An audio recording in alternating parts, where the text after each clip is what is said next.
नमस्कार दोस्तों, मैं उत्तम गुप्ता आपका हार्दिक स्वागत करता हूं सरदार वल्लभ भाई पटेल एकेडमी के ऑनलाइन प्लेटफॉर्म पर। और जैसा कि आप जानते हैं कि हम लोगों के द्वारा पिछले कुछ समय से लगातार लोक सेवा आयोग के द्वारा जो मध्य प्रदेश पीएससी मेंस अप्रैल में होने वाली है, उसके लिए पूरे पेपर्स की सीरीज यहाँ पे लाई जा रही है। उसी तारतम्य में मेरे द्वारा आपके समक्ष पॉलिटी और मध्य प्रदेश स्पेशल के लेक्चर्स अभी तक लाए गए हैं। पॉलिटी के लेक्चर के अंतर्गत पिछला लेक्चर हम लोगों ने नागरिकता का रिकॉर्ड किया था। आज हम आपके सामने जो है मूल अधिकार को ला रहे हैं। इस मूल अधिकार टॉपिक बड़ा इम्पॉर्टेंट है मेंस के पॉइंट ऑफ व्यू से, और इसके अंतर्गत हम छोटे छोटे कॉन्सेप्ट को समझेंगे, मेंस के पॉइंट ऑफ व्यू से भी समझेंगे और प्री के पॉइंट ऑफ व्यू से समझेंगे। मूल अधिकार के अंतर्गत हम क्या क्या पढ़ेंगे कि मूल अधिकार को मूल अधिकार क्यों कहते हैं, कहाँ से मूल अधिकार को लाया गया, सबसे पहले किस दुनिया में मूल अधिकार आया, भारत ने कब अपनाया, संविधान में किस पार्ट में रखा गया है, किस अनुच्छेद के तहत इसको रखा गया है, इन सब चीज़ों को हम देखेंगे। तो चलिए देखते हैं मूल अधिकार को। मूल अधिकार की जो शुरुआत है सबसे पहली बार 1216 से यूके से मानी जाती है और इसे मैग्ना कार्टा कहा गया। ये कुछ लिखित कानून थे जिसके तहत लोगों को कुछ अधिकार प्रदान किए गए और इसी को हमने फिर मैग्ना कार्टा के रूप में माना। स्वतंत्र भारत ने भी मूल अधिकार को संविधान में स्थान दिया और इन मूल अधिकारों को हम लोगों ने पार्ट 3 में अनुच्छेद 12 से 35 तक रखा। ये जो मूल अधिकार भारत ने उठाया वो यूएसए के संविधान से हम लोगों ने लिया हुआ है। मूल अधिकार के अंतर्गत जब संविधान लागू हुआ 26 जनवरी 1950 को, तब हम लोगों के पास 7 फंडामेंटल राइट थे। बाद में 44वें संविधान संशोधन 1978 के माध्यम से संपत्ति के अधिकार को, जिसका वर्णन मूल अधिकार के अंदर 2 जगह किया गया था, आर्टिकल 19(1)(f) के तहत, आर्टिकल 31 के तहत, इन दोनों को उठाते हुए अनुच्छेद 300A में रख दिया गया। अब आज की स्थिति में जो संपत्ति का अधिकार है वह मूल अधिकार ना होकर के बल्कि विधिक अधिकार हो गया है। अब यहाँ पे हमारे पास एक शब्द आ गया विधिक अधिकार। अभी तक हम मूल अधिकार पढ़ रहे थे, विधिक अधिकार आ गया। यहाँ पे हम इतना समझ लेते हैं कि मूल अधिकार और विधिक अधिकार में क्या अंतर है।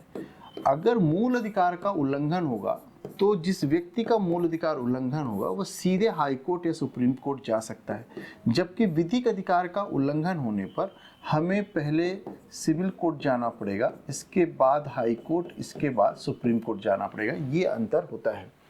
विधिक अधिकार कुछ ऐसे भी हो सकते हैं जो संवैधानिक अधिकार भी हों। ऐसे विधिक अधिकार जिनका संविधान में वर्णन किया गया है उनको हम विधिक अधिकार कह सकते हैं। मतलब कहने का मतलब है कि विधिक अधिकार 2 तरह से हो सकते हैं, एक संवैधानिक और एक हो सकता है गैर संवैधानिक।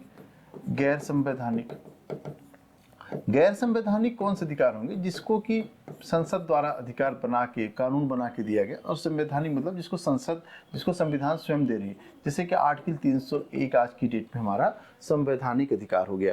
तो ये थोड़ा सा बेसिक हम लोगों ने देख लिया यहाँ पे कि मूल अधिकार क्या है और कैसे कैसे। वर्तमान में 6 मूल अधिकार हमारे पास हैं अभी 1978 के बाद। और ये 6 मूल अधिकार कौन कौन से हैं? इन 6 मूल अधिकार को समझने के पहले हम एक चीज़ और समझ लेते हैं कि जब हम फंडामेंटल राइट को पढ़ेंगे तो हम 2 शब्दों का यहाँ पे लगातार उपयोग करेंगे। एक पढ़ेंगे नागरिक और एक शब्द पढ़ेंगे व्यक्ति। व्यक्ति और नागरिक में क्या अंतर है ये समझने की बात है। जब हम आर्टिकल के अंदर व्यक्ति कहेंगे तो इसका मतलब ये होगा कि इसके अंतर्गत नागरिक, गैर नागरिक व तीसरा कॉन्सेप्ट आएगा हमारा कि कंपनीज, ये सबको शामिल किया गया है। मतलब एक व्यक्ति बड़ा कॉन्सेप्ट हो गया, उसके अंतर्गत नागरिक भी आ गए और कंपनीज भी आ गई। इस टाइप का एक स्ट्रक्चर बनेगा हमारा। जो नागरिक शब्द का उपयोग करेंगे हम 5 अनुच्छेद को पढ़ते समय नागरिक शब्द ही यूज करेंगे। 15, 16, 19, 29, 30, ये ध्यान रखने की सबसे बड़ी महत्वपूर्ण बात है। जनरली जब हम आर्टिकल पढ़ते हैं तो कभी मन किया व्यक्ति, कभी मन किया तो नागरिक शब्द बोलते रहते हैं।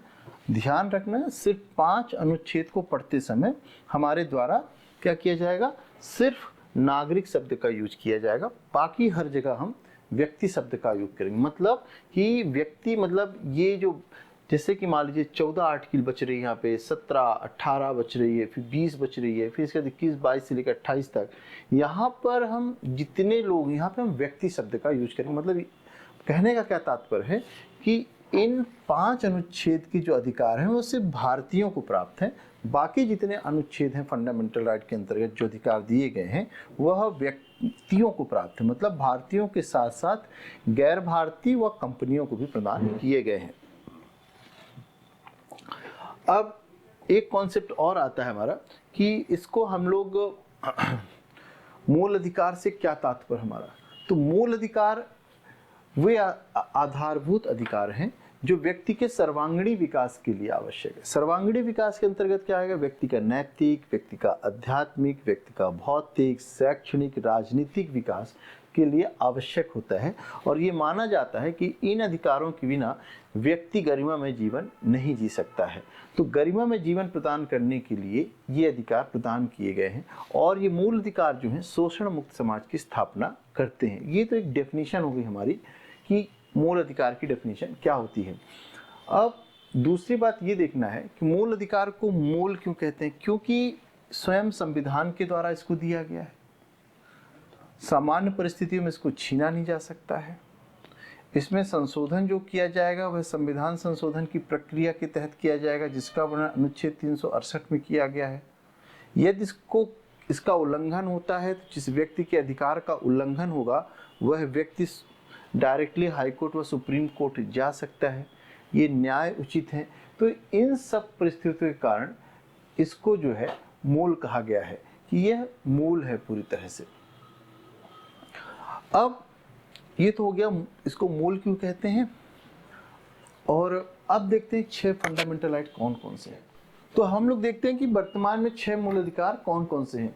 पहला मूल अधिकार जो है समता का अधिकार दिया गया है, जिसका वर्णन संविधान में अनुच्छेद 14 से 18 तक किया गया। दूसरा अधिकार आप देखिए स्वतंत्रता का अधिकार, जिसका वर्णन अनुच्छेद 19 से लेकर के 22 तक किया गया। तीसरा शोषण के विरुद्ध अधिकार, जिसका वर्णन जो है अनुच्छेद 23 और 24 में किया गया। चौथा अधिकार जो है हम लोगों ने धर्म की स्वतंत्रता का अधिकार दिया, धार्मिक स्वतंत्रता, अनुच्छेद 25 से 28 तक। और जो 5वां अधिकार है धर्म व संस्कृति व शिक्षा का अधिकार, अनुच्छेद 29 से 30।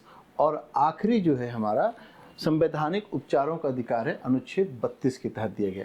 हम आगे के लेक्चर में एक एक अधिकार को समझेंगे। समानता के अधिकार के अंदर जो 5 आर्टिकल हैं उसके अंतर्गत क्या क्या वर्णन किया गया है। आज इस लेक्चर का सिर्फ उद्देश्य ये है कि मैं छोटी छोटी टर्मिनोलॉजी, छोटे छोटे कॉन्सेप्ट आपको समझा दूं। ये 6 अधिकार हो गए हमारे। और अब देखते हैं कि मूल अधिकार की विशेषताएं क्या हैं। देखिए मेंस का सबसे महत्वपूर्ण क्वेश्चन ये हो सकता है कि मूल अधिकार से आप क्या समझते हैं, इसकी विशेषताओं व महत्व का वर्णन कीजिए। तो जो हमने पहले परिभाषा बताई वो मूल अधिकार से हम समझते हैं, उसके बाद 6 फंडामेंटल राइट्स, और इसके बाद अब बता देंगे ये विशेषताएं। तो अगर विशेषताएं देखें तो पहला हमने लिखा है ये न्यायोचित है। न्यायोचित का मतलब ये होता है कि यदि उसका उल्लंघन किया जाता है तो उल्लंघन करने वाला व्यक्ति सीधे ही न्यायालय जा सकता है, वो भी उच्च न्यायालय व सर्वोच्च न्यायालय जा करके न्याय की मांग कर सकता है। और इस संदर्भ में हाईकोर्ट को अनुच्छेद 226 के तहत तथा सर्वोच्च न्यायालय को अनुच्छेद 32 के तहत अधिकार प्राप्त है। और दोनों ही न्यायालय जो है 5 प्रकार की रिट जारी कर सकते हैं। रिट का वर्णन हम आगे करेंगे। इसके बाद यह जो फंडामेंटल राइट है व्यक्ति व राज्य के विरुद्ध प्राप्त है। जैसे अनुच्छेद 17 ये क्या कहता है कि अस्पृश्यता का अनुपालन जो है, अस्पृश्यता का अनुसरण ना तो राज्य करेगा ना ही कोई व्यक्ति के विरुद्ध करेगा। इसके बाद ये असीमित नहीं है, एब्सोल्यूट नहीं है। सिर्फ 2 ऐसे आर्टिकल्स हैं फंडामेंटल राइट के अंतर्गत जो एब्सोल्यूट हैं, जिसके कोई अपवाद नहीं है, अनुच्छेद 17 और अनुच्छेद 24। बाकी जितने भी अनुच्छेद हैं उन सब के अपवाद बताए गए हैं, इसलिए कहा गया कि ये एब्सोल्यूट नहीं है। इसके बाद देखिए, ये अधिकार स्थायी नहीं है। इसका मतलब है कि संसद को शक्ति प्राप्त है कि वह इन फंडामेंटल राइट्स में आवश्यक संशोधन कर सकती है। और अनुच्छेद 368 के तहत आप देखिए, 44वें संविधान संशोधन के तहत संसद के द्वारा संपत्ति के अधिकार को मूल अधिकार से हटा करके विधिक अधिकार के रूप में स्थापित कर दिया गया। राष्ट्रीय आपातकाल के दौरान इन मूल अधिकारों का निलंबन भी किया जा सकता है। आर्टिकल 352 के लगने पर 3 तरह के आपातकाल होते हैं। यहाँ पे इतना ध्यान रखें कि 352, 356 और 360 मूल अधिकार का जो निलंबन होगा सिर्फ 352 के आधार पर होगा। 356 और 360 के लागू होने पर मूल अधिकारों पर कोई प्रभाव नहीं पड़ता है। और 44वें संविधान संशोधन 1978 से ये भी व्यवस्था कर दी गई कि अनुच्छेद 20 व 21 कभी भी निलंबित नहीं होंगे। अर्थात आपातकाल के दौरान भी राष्ट्रीय आपातकाल जो 352 के तहत लगाया गया है, अनुच्छेद 20 व 21 का निलंबन नहीं हो सकते हैं। ये नकारात्मक प्रकृति की होती है। इसका मतलब क्या होता है कि हमेशा राज्यों पर एक शक्ति लगाते हैं कि ऐसा नहीं करना है, वैसा नहीं करना है, तो ये निगेटिव नेचर के हैं। इसके बाद देखिए, इसके माध्यम से राजनीतिक लोकतंत्र की स्थापना होती है। और नेक्स्ट हमने कहा है कि कुछ फंडामेंटल राइट ऐसे हैं जो सिर्फ भारतीयों को प्राप्त हैं, जो कि 15, 16, 19, 29 और 30 है। तो ये तो इसकी कुछ विशेषताएं थी। अब ये देखें कि मूल अधिकारों का महत्व क्या है। तो पहला महत्व तो ये है कि ये है राजनीतिक लोकतंत्र की स्थापना कराते हैं। दूसरा महत्व ये है कि व्यक्ति को गरिमा में जीवन जीने का अधिकार प्रदान करते हैं। तीसरा महत्व ये है कि राज्य को निरंकुश होने से बचाते हैं। चौथा ये है कि यह शोषण मुक्त समाज की स्थापना कराते हैं। पांचवा ये है कि यह धर्मनिरपेक्ष राज्य की स्थापना करने पर बल दे रहे हैं। छठा महत्व ये है विधि के शासन को स्थापित करते हैं। समाज के अल्पसंख्यक व कमजोर वर्गों के लिए विशेष अधिकार प्रदान कर रहे हैं। और आप देखिए, ये जितनी भी चीज़ हमने बता दिया, और सरकार जनता के प्रति सरकार को अधिक से अधिक जवाबदेह बनाते हैं। तो ये देखिए कैसा समाज बना रहा है। जैसा हमने प्रस्तावना में पढ़ा है उसी प्रस्तावना को विस्तारित करने की कोशिश फंडामेंटल राइट में की गई है। राजनीतिक लोकतंत्र की स्थापना फंडामेंटल राइट करा रहा है, और सामाजिक और आर्थिक लोकतंत्र की स्थापना जो है आगे जब हम पढ़ेंगे नीति निर्देशक तत्व के द्वारा कराया जाएगा। इस लेक्चर में हम लोगों ने अभी तक क्या क्या देखा कि मूल अधिकार को समझा, मूल अधिकार क्या है, विधिक अधिकार को समझा, मूल अधिकार की विशेषताओं को समझा, संविधान में इसको कहाँ पे स्थान दिया गया है, कहाँ से उठाया गया है, ये सब कुछ हम लोगों ने इसमें समझा है। आगे के लेक्चर में हम एक बड़ा इंपॉर्टेंट टॉपिक लाने जा रहे हैं आपके लिए, जो कि मूल अधिकार का पार्ट 2 होगा कि मूल अधिकार को लेकर के विवाद क्या रहा है भारत में। और ये विवाद जो है 1973 तक लगातार चलता रहा है। तो हम आगे के लेक्चर में आपको एक नया टॉपिक लेके आएंगे, मूल अधिकार में संशोधन संबंधी विवाद। आज का लेक्चर आपको कैसा लगा जरूर बताइएगा। कोई डाउट हो तो कमेंट सेक्शन में आप दे सकते हैं। हम लोग लगातार सीरीज को आगे बढ़ाते जाएंगे और इस उम्मीद के साथ कि आप काफ़ी लाभान्वित हो रहे होंगे इससे। Thank you.